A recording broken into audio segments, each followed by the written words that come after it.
పిల్లలు, నేను మీకు ఒక పద్యం చెప్తాను, శ్రద్ధగా వినండి.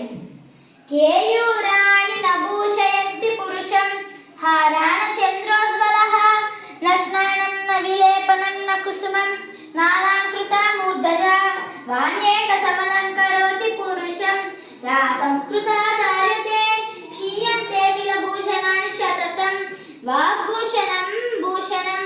భావం: మనిషికి అన్నాన్ని ఇచ్చేవి కడియాలు, పురుగులు, దగదగలాడే నగలు కాదు. సువాసనలు, లేపనాలతో స్నానం, పూలు అలంకరించిన జడలు ఇవేవి అన్నాన్ని ఇవ్వవు. మనిషికి అన్నాన్ని ఇచ్చేవి ఆ మనిషి యొక్క సంస్కారవంతమైన మాట తీరే.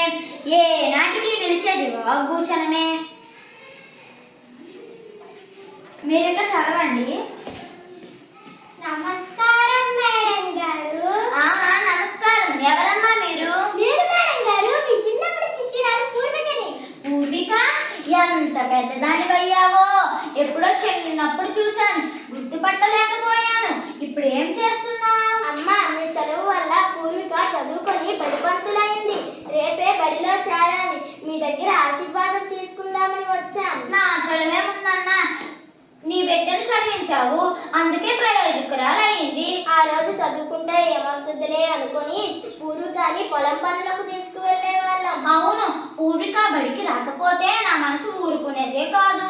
అవునమ్మా, మీరు మా ఇంటికి ఎన్నిసార్లు వచ్చేవారో, ఎంతగా బతిమలాడేవారో. నేనే బడికి పంపేదాన్ని కాదు, పైగా విసుక్కునేదాన్ని.